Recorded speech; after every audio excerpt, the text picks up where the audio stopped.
வணக்கம். நீங்கள் கேட்டுக்கொண்டிருப்பது பிரேம் அன்மோல் ஹோதா ஹே வாணி. நான் உங்கள் தொகுப்பாளர் வாணி. நேற்றிரவு அல்கா மேம் பெண் அதிகாரமளித்தல் என்ற பெயரில் ராஷிலுக்கு அவர் செய்த உதவியை எப்படி ஒரு ரகசிய மிஷனாக மாற்றினார் என்பதை வெளிப்படுத்தினார். உலகில் உள்ள அனைவரும் ஏமாற்றுக்காரர்கள் அல்ல என்று சேத்சுதிர் பட்னியிடம் மேம் எப்படி கூறினார் என்பதையும், ராஷிலை நச்சிகேதன் பள்ளிக்கு அனுப்பி அவருக்கு வேலை ஏற்பாடு செய்ததையும் நீங்கள் கேட்பீர்கள். அல்கா மேமின் கதையை கேட்டு நான் நினைக்கிறேன், உண்மையிலேயே அல்கா மேம் போன்ற பரோபகாரிகள் உலகில் இருக்க வேண்டும். இவர்களால் தான் இந்த உலகம் வாழ்வதற்கு தகுதியானதாக இருக்கிறது. ஆனால் இந்த இரவு மேமின் பெருமையை பற்றியது மட்டுமல்ல. மேம் தூங்கிய பிறகு ராஷில் என் அறைக்கு வருகிறாள். இது என் ஆழ்ந்த சந்தேகங்களை தீர்த்து கொள்ள ஒரு வாய்ப்பு. நீங்கள் கேட்பீர்கள், ராஷிலின் இரண்டாவது பெரிய போய் அவள் ஒரு எழுத்தாளர் அல்ல. அல்கா மேம் தனது பெருந்தன்மையால் வெளியீட்டு கட்டணத்தை செலுத்தி ராஷிலின் நாவலை எப்படி வெளியிட்டார் என்பதை கேளுங்கள். மற்றும் மிக முக்கியமானது எனது பாலியல் ஆர்வம். நான் ராஷிலிடம் கேட்டேன், நம்மை போன்ற ஒரு இளம்பெண் திருமணம் செய்து கொள்ளாமல் வாழ்வது எளிதானதா? எனது மிகவும் தனிப்பட்ட உணர்வை பகிர்ந்து கொண்டபோது எனக்கு அவ்வப்போது உடல் ரீதியான தொடர்பு தேவை என்று தோன்றுகிறது, ஆனால் அது இல்லாமல் என்னால் இருக்க முடியாது என்ற அளவுக்கு இல்லை என்று சொன்னபோது ராஷிலின் பதில் என்னவாக இருந்தது? இப்போது திருமணம் செய்து கொள்ள விரும்பாத ராஷில் பாலியல் இல்லாத வாழ்க்கை பற்றிய என் குழப்பத்தை தீர்ப்பாரா? அல்கா மேமின் ரகசியங்கள் மற்றும் வாணியின் உள் உண்மை. பிரேம் அன்மோல் ஹோதா ஹே வாணி இல் நீங்கள் கேட்பீர்கள். எபிசோட் 18 ரகசிய திட்டத்தின் அம்பலமும் ஏகாந்தத்தில் பாலியல் ஆர்வமும். இவ்வளவு தகவல்களுக்கு பிறகு மன்பிரீத்தின் அழைப்பு வெறும் சடங்காகவே முடிந்தது. அறிவுறுத்தல்களின்படி அவள் எல்லாவற்றையும் செய்து முடித்தாள். மேம் ராஷில் கேட்டதற்கிணங்க 2 மாத முன்பணம் வாங்கிக் கொண்டு அவளுக்கு ஒரு வசதியான அறையை கொடுத்துவிட்டேன் என்று அவள் உறுதிப்படுத்தினாள். நல்லது, அவளுக்கு எந்த சிரமமும் வராமல் பார்த்துக்கொள்.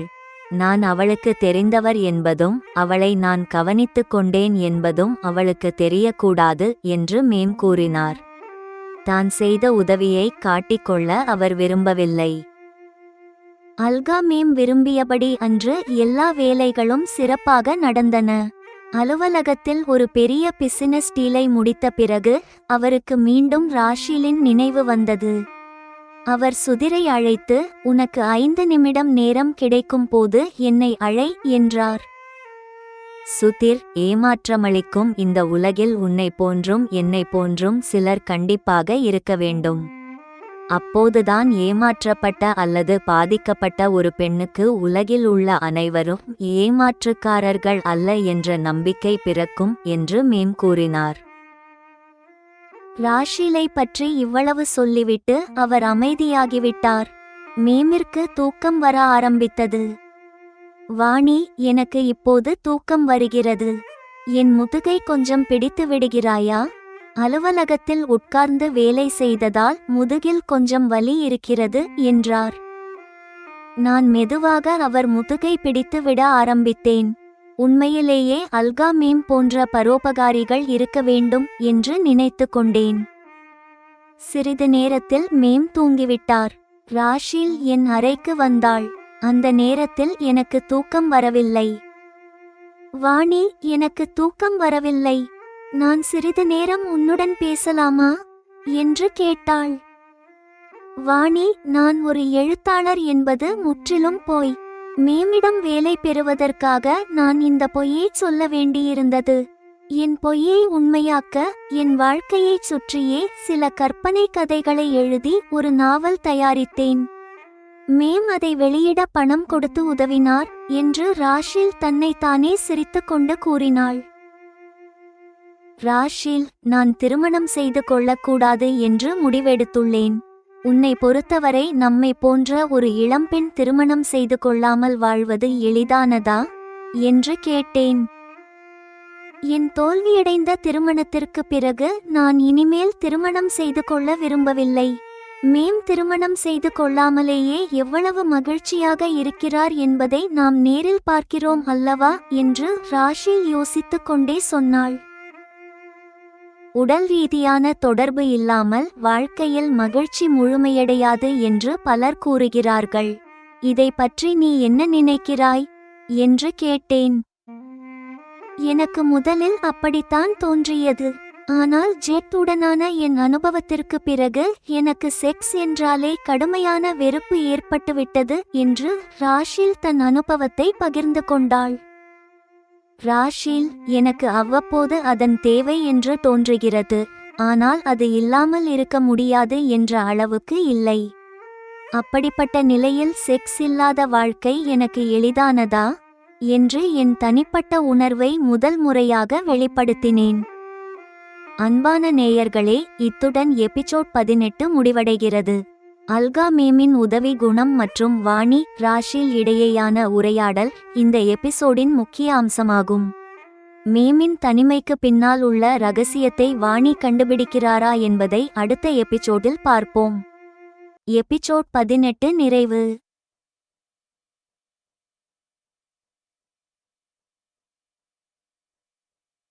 எபிசோட் 19. வணக்கம். நீங்கள் கேட்டுக்கொண்டிருப்பது பிரேம் அன்மோல் ஹோதா ஹை வாணி. நான் உங்கள் தொகுப்பாளர் வாணி. நேற்றிரவு எனது மிகவும் தனிப்பட்ட விஷயத்தை ராஷிலிடம் கேட்டேன். உடலுறவு இல்லாமல் என்னால் வாழ முடியுமா என்று. இன்று எங்கள் உரையாடல் ஒரு ஆபத்தான திருப்பத்தை எடுக்கிறது. நான் நேரடியாகவே கேட்டேன், ராஷில், நம்மை போன்ற பெண்கள் இப்படி ஒன்றாக தங்கியிருப்பது ஓரினச் சேர்க்கை, லெஸ்பியனிசம் நோக்கிய பயணமாக அமைந்துவிடுமோ? ராஷில் அளித்த நேரடியான மற்றும் புத்திசாலித்தனமான பதிலை நீங்கள் கேட்பீர்கள். அவர் ஓரினச் சேர்க்கையை இயற்கைக்கு மாறானது என்று கருதுகிறார். ஆனால் தனது வார்த்தைகளால் மட்டுமல்ல, தனது குறும்புத்தனத்தாலும் என் சந்தேகத்தை போக்குகிறார். அவர் எனது மார்புகளை அழுத்திச் சிரித்துக் கொண்டே கூறுகிறார், நான் கிளம்புகிறேன், உன்னை பார்த்தால் எனக்கே பயமாக இருக்கிறது என்று. அதன் பிறகு கிளம்பும் முன் ராஷில் செய்த அந்த குறும்பு வேலை. அவர் என்னை இறுக கட்டியணைத்து எனது உதடுகளில் முத்தமிடுகிறார். இந்த இரவிற்கு பிறகு எனது சந்தேகங்கள் ஆதாரமற்றவை என்று தெரிந்தவுடன் நான் வெட்கப்படுகிறேன். நான் நினைக்கிறேன், அல்கா மேம் உண்மையில் மிகவும் நல்லவர், தூய்மையானவர். நானும் அவரைப் போலவே பிறருக்கு உதவும் பண்பை வளர்த்து கொள்ள முடிவு செய்கிறேன். ஆனால் கதையில் ஒரு பெரிய அதிரடி திருப்பம் வருகிறது. மண்டுவின் முடிவு. அல்கா மேம் தொலைபேசியில் எனக்கு எப்படி சொல்கிறார் என்று கேளுங்கள். அந்த காமுகன் தனது பாவத்திற்கு தகுந்த தண்டனையை அனுபவித்துவிட்டான். இப்போது போலீஸ் காவலில் இருக்கிறான். மண்டு இப்போது ஒரு ரவுடி பட்டியலில் ஹிஸ்டரி ஷீட்டேர் சேர்ந்துவிட்டான். இனி எந்த பெண்ணையும் துன்புறுத்தும் தைரியம் அவனுக்கு வராது. மண்டுவின் அத்தியாயம் முடிந்தது. மேம் என்னை மீண்டும் இரவு உணவிற்கு அழைத்துள்ளார், ராஷிலின் கதையை முழுமையாகச் சொல்ல. இந்த இரவு அல்கா மேம் என் மனதில் உள்ள அந்த இறுதி கேள்விக்கு பதிலளிப்பாரா? என் மீது அவருக்கு ஏன் இவ்வளவு தனிப்பட்ட அன்பு இருக்கிறது? இறுதி ரகசியங்களின் வெளிப்பாடு. பிரேம் அன்மோல் ஹோதா ஹை வாணி இல் நீங்கள் கேட்பீர்கள். எபிசோட் 19. ஓரினச் சேர்க்கை குறித்த குறும்புத்தனமான விவாதமும் மண்டுவின் இறுதி கணக்கும். உண்மையைச் சொல், நீ இதுவரை ஒருமுறை கூட உடலுறவு கொண்டதில்லையா? ராஷில் என்னை நோக்கி திருப்பி கேட்டாள். எனது தாய், அவர் இறந்த சில மாதங்களிலேயே அண்ணனும் இறந்துவிட நான் எவ்வளவு உடைந்தேன் என்றால் என் பின்னால் வரும் ஆண்களை நான் கண்டுகொள்ளவே இல்லை. இப்போது அதுவே எனக்கு பழகிவிட்டது. அப்படி நான் இதுவரை ஒரு தூய கன்னியாகவே இருக்கிறேன். இதுதான் என் உண்மை. நீ 25-26 ஆண்டுகள் உடலுறவு இல்லாமல் இருக்கிறாய் என்றால் உனக்கு அது பழகவில்லை என்று அர்த்தம். அப்படியிருக்கையில் திருமணம் இல்லாமல் வாழ்க்கையை கழிப்பது உனக்கு எளிதாகவே இருக்கலாம் என்று ராஷில் ஒரு கருத்தை சொன்னாள். வாணி, இதெல்லாம் எனக்கு மிகவும் பயமாக இருந்தது. ஒரு ஆணை அந்த உருவத்தில் கற்பனை செய்தாலே எனக்கு எரிச்சல் வரும். எனக்கு மீண்டும் எப்போதாவது அந்த ஆசை வரும் என்று நான் நினைக்கவில்லை என்று ராஷில் தனது அருவருப்பை வெளிப்படுத்தினாள். ராஷில் திடீரென்று எச்சரிக்கையானாள். ஏன் இல்லை? மேம் என்னை ஈர்த்தார், நீயும் ஈர்த்திருக்கிறாய். நான் இப்போது பெண்களின் மத்தியில்தான் நிம்மதியாக இருக்கிறேன். ஆனால் வாணி, நான் ஓரினச் சேர்க்கையை இயற்கைக்கு மாறானது என்று கருதுகிறேன். எனவே பெண்களுடன் இருந்தாலும் நான் ஒருபோதும் ஓரினச் சேர்க்கையாளராக மாறமாட்டேன். அவள் சிரித்துக்கொண்டே, ஒருவேளை உன் மனதிற்குள் என்னை பற்றி அப்படி ஏதாவது பயம் இருந்தால் அதை எடுத்துவிடு என்று கூறிக்கொண்டே அவள் குறும்பாக எனது மார்புகளை அழுத்தினாள். ராஷில் எனது திருட்டை பிடித்துவிட்டது போல தோன்றியது. அவள் செய்த காரியம் எனது உணர்வுகளை மறைப்பதற்கு ஒரு சாக்காக அமைந்தது. ராஷில், நீ எவ்வளவு கொடூரமானவள், எனக்கு வலிக்கிறது என்று வலிப்பது போல நடித்தேன். நான் தப்பிப்பதற்கு முன்பே அவள் என்னை இறுக பற்றிக் கொண்டு தனது உதடுகளால் எனது உதடுகளில் முத்தமிட்டாள். நீ பார்ப்பதற்கு மிகவும் அப்பாவியாக தெரிகிறாய், ஆனால் மிகவும் புத்திசாலி என்று என்னை தள்ளிவிட்டு குட் நைட், ஸ்வீட் ட்ரீம்ஸ் என்று கூறிவிட்டு சென்றாள். 7 நாட்களுக்குப் பிறகு அல்கா மேம் அழைத்தார். வாணி, உன்னை துன்புறுத்திய அந்த மண்டு தனது செயல்களால் போலீசில் சிக்கினான். இப்போது அவன் மீது பல வழக்குகள் பதியப்பட்டுள்ளன. இனிவரும் சில ஆண்டுகள் அவன் நீதிமன்றம், வக்கீல்கள் என்று அலைய வேண்டியதுதான் என்று கூறினார். மேம், உங்களுக்கு எப்படி நன்றி சொல்வது என்றே தெரியவில்லை என்று எனது நன்றியை தெரிவித்தேன். வாணி, அந்த நன்றி இப்போது எதற்கு? அவன் இப்போது போலீஸ் ஆவணங்களில் ஒரு ரவுடியாகிவிட்டான், ஹிஸ்டரி ஷீட்டர். இனி அவன் உன்னையோ அல்லது வேறு எந்த பெண்ணையோ துன்புறுத்த மாட்டான், அந்த தைரியம் அவனுக்கு இருக்காது என்று அல்கா மேம் உறுதியளித்தார். அன்பான நேயர்களே, இத்துடன் எபிசோட் 19 முடிகிறது.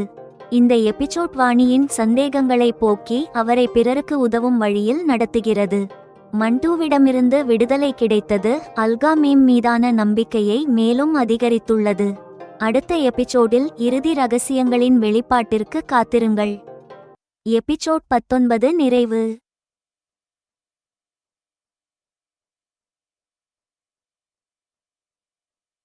எபிசோட் 20. வணக்கம், நீங்கள் கேட்டுக்கொண்டிருப்பது பிரேம் அன்மோல் ஹோதா ஹை வாணி. நான் உங்கள் தொகுப்பாளர் வாணி. மண்டுவின் பிரச்சனை தீர்ந்துவிட்டது. ஆனால் இன்று அந்த கெட்ட மனிதனை பற்றி பேசி நேரத்தை வீணடிக்க நான் விரும்பவில்லை. எனது ஆர்வம் இப்போது ஒரே ஒரு விஷயத்தில் மட்டுமே உள்ளது, ராஷிலின் முழுமையடையாத கதை. அல்கா மேமின் பாராட்டுகளை நீங்கள் கேட்பீர்கள். நீங்கள் எப்போதும் நல்லதை ஏற்றுக்கொள்வதில் ஆர்வமாக உள்ளீர்கள். அதன் பிறகு மேம் இறுதியாக ராஷிலின் காதா என்ற தொடரின் அடுத்த பகுதியை தொடங்கினார். இன்று நீங்கள் தெரிந்து கொள்வது, நேர்காணல் சடங்குகளை முடித்துவிட்டு அல்கா மேம் ராஷிலுக்கு எப்படி PRO வேலை கொடுத்தார் என்பது. ராஷிலுக்கு கேட்காமலேயே கிடைத்த வரங்கள். மேம் அவளுக்கு 40,000 ரூபாய் சம்பள முன்பணம் கொடுத்து உடனடியாக வங்கி கணக்கு தொடங்க உதவினார். ராஷிலின் ஆச்சரியம், நகைக்கடை சேட்டு வட்டி இல்லாமல் வளையல்களை ஏன் திருப்பித் தந்தார்? ராஷில் முணுமுணுத்தாள், இந்த உலகம் நிஜமாகவே இவ்வளவு நல்லதா? அல்கா மேமின் உத்தரவாதத்தின் பேரில் ராஷிலுக்கு ஸ்கூட்டி எப்படி கிடைத்தது? அதனால் அவளுக்கு அலுவலகம் மற்றும் குருத்வாரா செல்வது எவ்வளவு எளிதானது என்பது. மேம் மிகுந்த பொறுமையுடன் ராஷிலுக்கு தனது அலுவலகத்தில் மட்டுமல்லாமல் தனது படுக்கையறையிலும் இடம் கொடுத்தார். ஒரு திறமையான நிபுணராக மாற ஆன்லைன் படிப்புகளின் லிங்குகளையும் கொடுத்தார். உடைந்த நிலையில் இருந்த ஒரு பெண்ணுக்கு அல்கா மேம் போன்ற ஒரு வெற்றிகரமான தலைவியின் துணை கிடைத்தால் அவள் வாழ்க்கை எப்படி ஒரு புதிய தொடக்கத்தை நோக்கிச் செல்லும் என்பதை இந்த எபிசோட் காட்டுகிறது. ஒரு முன்மாதிரியாக மாறும் கதை. பிரேம் அன்மோல் ஹோதா ஹை வாணி இல் நீங்கள் கேட்பீர்கள். எபிசோட் 20. தலைகீழ் நீரோட்டம் மற்றும் ராஷிலின் மறுபிறப்பு. மண்டு செய்த காரியங்களை பற்றியோ அல்லது அவனுக்கு எதிரான நடவடிக்கைகளை பற்றியோ தெரிந்து கொள்ள எனக்கு சற்றும் ஆர்வம் இல்லை. ராஷிலின் பாதியில் நின்ற கதையை தெரிந்து கொள்ளும் துடிப்பு என்னிடம் உள்ளது. சரி மேம், இன்று இரவு நான் உங்கள் வீட்டுக்கு வருகிறேன். நான் மகிழ்ச்சியுடன் ஒப்புக்கொண்டேன். நான் காலையிலேயே கடைக்குச் சென்றேன். வியாபாரம் இல்லை. அதனால் சிறிது நேரம் தூங்க வீட்டுக்கு வந்தேன். டீ குடித்த பிறகு மீண்டும் செல்வேன். நீ போய் முகம் கழுவிவிட்டு வா, அதற்குள் நான் டீ போடுகிறேன் என்று அப்பா சொன்னார். மண்டு அதே இரட்டை அர்த்த வசனத்தை பெண் இன்ஸ்பெக்டரிடமும் மீண்டும் சொன்னான். மேமின் கிராமபோன் ஊசி மண்டு என்ற தேய்ந்து போன ரெக்கார்டில் வந்து நின்றது. நான் அதிலிருந்து முன்னேற விரும்பினேன். மேம் விடுங்கள், அந்த கெட்ட மனிதனை பற்றி பேசி நமது நேரத்தை ஏன் வீணடிக்க வேண்டும்? ராஷில் உங்கள் நிறுவனத்தில் பொறுப்பேற்ற பிறகு அவளிடம் ஏற்பட்ட மாற்றங்கள் எப்படி தொடங்கின என்று சொல்லுங்கள் என்று கேட்டேன்.